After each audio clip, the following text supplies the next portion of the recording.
Hey guys, what's happening? Welcome to the United Talk. Manchester United 5, RB Leipzig nil in the Champions League.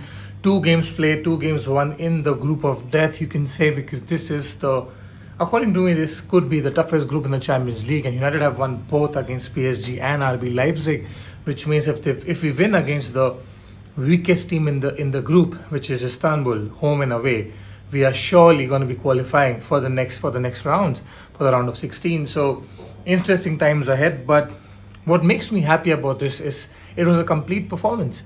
And I mean, I saw that starting lineup and I realized that we don't have any wingers in the lineup, but that is okay because in the club, who's the winger that we have in our squad right now? Apart from maybe Dan James, there's no winger. Greenwood is not a winger. Rashford is, you can call him a winger, but I think he's more of a left forward than a winger. So that performance today was simply, I mean, it was full of, it was everything. I mean, I don't have words for it. It was everything that you would have hoped for as a Man United fan. I mean, I looked at the team sheet like I was saying, and playing a diamond in midfield, and you do have a lot of quality there. I mean, you get to rest Bruno, you get to rest Rashford, and you play the two forwards up front. So you have now four forwards, and two can play week in, week out. So good rotation can go on over there. In the midfield, you have the likes of Bruno, Pogba, Van de Beek playing as a number 10 or in that area. You can have Fred, McTominay, Matic playing in the deeper lying playmaker kind of a role or deeper lying defensive midfielder role as well.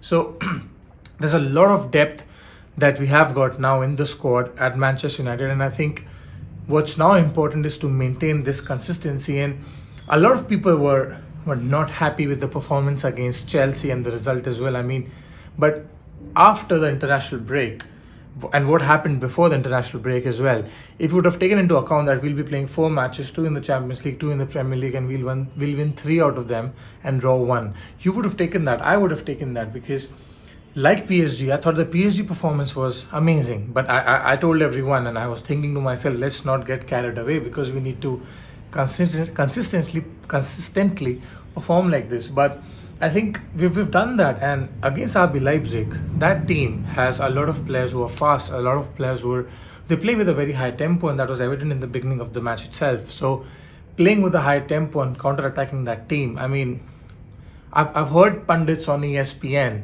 and this is what boggles my mind because these are ex-players, and you think that they have more knowledge about the game. And I respect everyone's opinion. I mean, it's opinion in the end of the day. It's how you look at the game. It's your perspective. But these people have come out and said that United have played on counter attacks against both PSG and RB Leipzig. And I'm like, are you even watching the same match as we are? Because I'm sorry, I don't think we played against PSG and against RB Leipzig on a counter attack.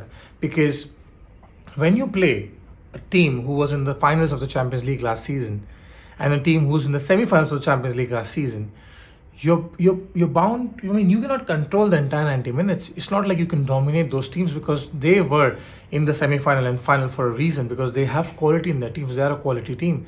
Their coach is a quality coach. It's a tactical. It's full of tactics, right? So it's not possible for you to go out and just dominate the game for 90 minutes. There are going to be times when you will have to sit and defend. You'll have to be compact, be narrow, and that's what United have done. I mean, they took the lead early, right? Then they sat back a little bit, defended, and then in the second half as well, we came out. We tried to play our game as well, and then they tried to play their game. And as and when the time went on and on, they were more desperate to get a goal. And honestly speaking, to those people who think that we sat back and just defended and hit them on counter attack, yes, there were a couple of goals. I think on counter, I think Rashford's goal was on counter attack, the first goal. But if you look at the chances that they had two shots, right, on target. David De Gea saved both of them. The first one was a pretty routine save. The second one, a little bit more challenging, but still a kind of a routine save for any goalkeeper. So it was close range, but it was still routine because the angle of the shot was narrow, right? The header. So, and if you compare that with United against RB Leipzig, yes, we did score 5 goals. But if you look at the Cavani miss in the end, I mean, Cavani scored, but he was marginally offside. Bruno was just a little bit late in releasing him. That could have been a goal. I mean, if you remember, in the first half, Martial's pass to Greenwood I mean, if Martial would have picked up Greenwood, he had to tap in. That would have been another goal, and there was another chance as well. So in total, you have Rashford. Rashford could have scored when he had that chance when he dribbled past one, two, three, four RB Leipzig players in the box trying to shoot from his left foot. So we could have actually scored 8 goals, right? So it's like we definitely had more chances than them. I think we played a very good game. As soon as the game got over, though, and I was just thinking to myself, we played brilliantly against PSG, and we just thought, let's not get carried away. We've played brilliantly against RB Leipzig again, but why cannot we replicate that against Chelsea's, against the Arsenal's? Because if you look at the game against Chelsea, it was a boring game. It was a really boring game. So why cannot we replicate the performance against PSG in the Chelsea game? Now, can we replicate the performance against RB Leipzig, against Arsenal? Because in the league, we are not really doing well at all, and we need to win against Arsenal because I think we've played 5 matches till now, and we've got 7 points. If we draw against Arsenal, we would have played 6 matches and got 8 points. That's relegation form. If we would have played against Arsenal and lose the game, we will have played 6 matches with 7 points. That's relegation form. So we need to win that. We need to win that game. The question is, will Ole Gunnar Solskjaer trust his side to come out and play the way they can play against RB Leipzig, against PSG? Now, Alex Telles has had COVID, unfortunately, so he will not be involved for sure. What that means is, will then Ole Gunnar Solskjaer go with a back five with Toonsby, Lindelof, and Maguire, and Shaw and Wan-Bissaka on the wings? Because it's difficult to see, and for sure you know for a fact that Arsenal are going to play with a back five because that's how Arteta prefers. So if that happens, they might again cancel each other out. Just what happened against Chelsea. Because against Chelsea, I thought Ole Gunnar Solskjaer did think that he's going to make use of the tactics and he's going to make sure that he tries to hit Chelsea maybe on the counter attack, maybe tries to try to catch Chelsea off guard because they have a very bad defensive record till now in the league. So he was for sure going for a clean sheet, Ole Gunnar Solskjaer, but so was Frank Lampard, to be honest. So it was a matter of both the teams cancelling each other out, and if that happens against Arsenal, again it will be a bore game. It will be a boring 0-0, maybe 1-1 draw. So it's important to carry this form, this momentum, this positivity into the next game and get a result, because if we win against Arsenal, we would have played Chelsea, Arsenal, RB Leipzig and PSG and won 3 of those 4 games. Probably the hardest run of fixtures you could imagine.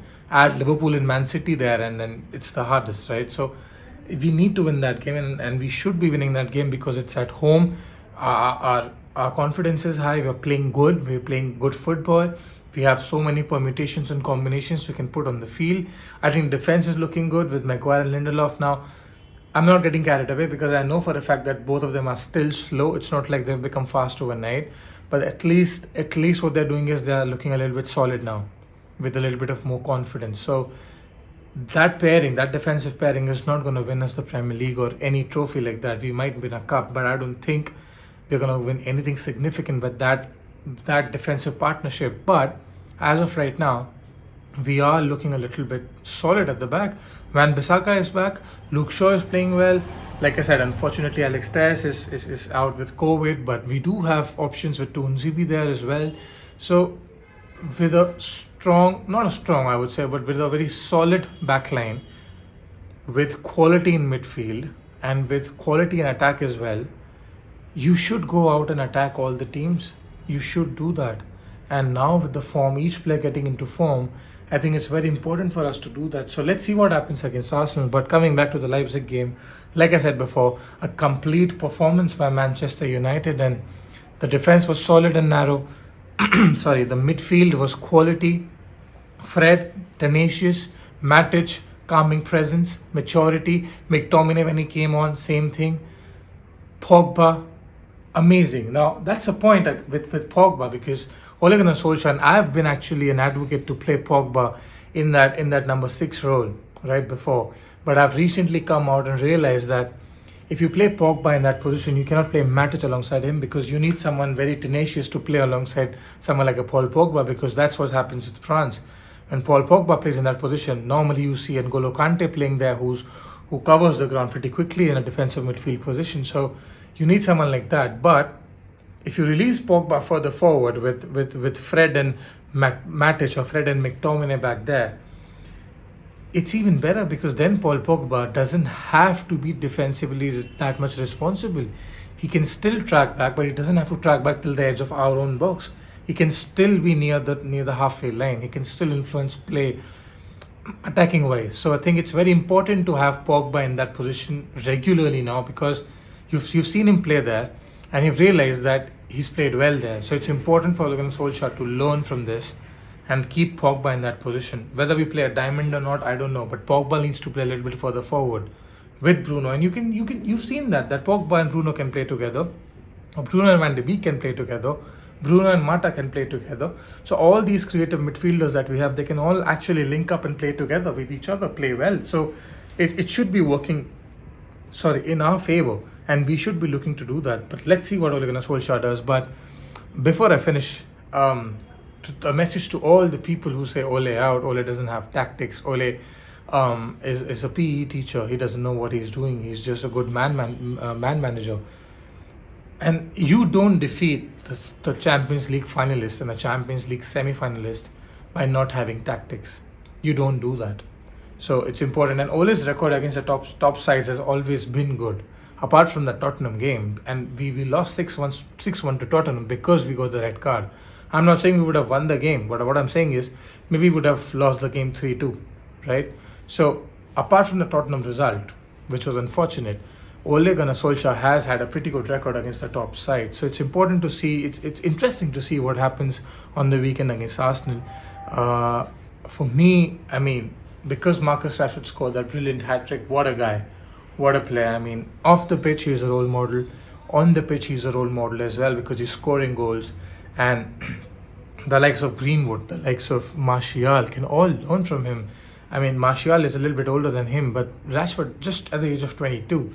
I mean, if you look at the crop of players we are having right now, Greenwood 19, Brandon Williams I think 19, Scott McTominay 23, 24, so many young players that we have, Tunzibi being there as well, who's a leader in the backline, who's captain United before, all these young players, and then you have Facundo Pellistri there, you have Emma Traore coming in January, and all these players will be looking at Rashford and they'll be like, yes, this is the guy to follow because a hero of the field and performing on the field, it's very, very important. So it's exciting times ahead. Hopefully we are able to carry this momentum forward.